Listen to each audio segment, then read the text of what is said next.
न्यायालयाच्या आदेशानंतर पुण्यात 6 पोलिसांविरोधात गुन्हा दाखल. मुलींना मारहाण आणि जातीवाचक शिवीगाळ केल्याप्रकरणी गुन्हा दाखल. कोथरूडमधील मुलींना मारहाण आणि जातीवाचक शिवीगाळ केल्याप्रकरणी पुण्यात 6 पोलिसांविरोधात गुन्हा दाखल करण्यात आला आहे. जिल्हा सत्र न्यायालयानं पोलिसांनी अधिकाराचा गैरवापर केल्याचं निरीक्षण नोंदवलं आहे. या निर्णयाच्या विरोधात पुणे पोलिसांनी आपली बाजू ऐकून घेण्याची विनंती केली होती. मात्र पुणे पोलिसांची बाजू ऐकून घेतल्यानंतर देखील न्यायालयानं 6 पोलीस अधिकाऱ्यांवर गुन्हे दाखल करण्याचे आदेश दिलेत. 8 पोलीस कर्मचाऱ्यांवर दरोडा आणि इतर गंभीर गुन्हे दाखल करण्याची मागणी या याचिकेत करण्यात आली होती. या याचिकेवर निर्णय देताना न्यायालयानं गुन्हा दाखल करण्याचे आदेश दिलेत. पोलिसांनी आपली ओळख सांगितली नाही.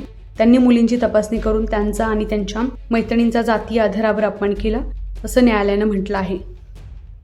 मी हे सर्वात प्रथम भारतीय न्याय व्यवस्थेचे खूप आभार मानते आणि माझा विश्वास आहे की मला नक्कीच न्याय मिळेल.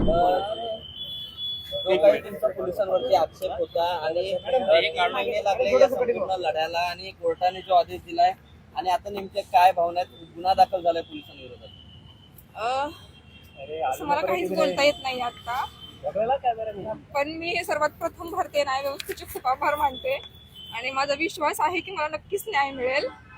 पण जे 3-4 महिने गेलेले आहेत मध्ये, त्याच्यामध्ये मी काय सफर केले हे मी नाही शब्दात सांगू शकत कोणालाच.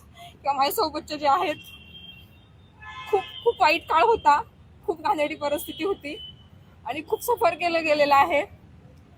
म्हणजे बेसिक जो FIRचा हक्क आहे आपल्या सगळ्यांचा, तो पण बेसिक मिळालेला नाही आणि तो बेसिक हक्क मिळवण्यासाठी आतापर्यंत एवढे 3-4 महिने आम्हाला लढावं लागलेलं आहे. अजून कायच अपेक्षा करावी मला समजत नाही. ज्या पोलिसांवर तुम्ही आरोप केले त्या पोलीस जेव्हा तुमच्या घरी आले होते त्यांचं वर्तन कसं होतं? मी आणि माझी मैत्रीण आम्ही रूममध्ये बसलेलो होतो, तर ते डिरेक्टली आमच्या रूममध्ये घुसले. दरवाजा ओपन केला, रूममध्ये घुसून डिरेक्टली आमचे बेडरूम, आमचे कपाट, आमच्या बाथरूम ह्या सगळ्या गोष्टी त्यांनी बघितल्या. आमच्या डायऱ्या बघितल्या, रूममध्ये कपाटामध्ये असलेले कपडे, इनरवेअर त्यांनी बाहेर काढले. आमचे फोटोज वगैरे लावलेले आहेत, त्या फोटोजवरून त्यांनी खूप घाणेरड्या कमेंट केल्या.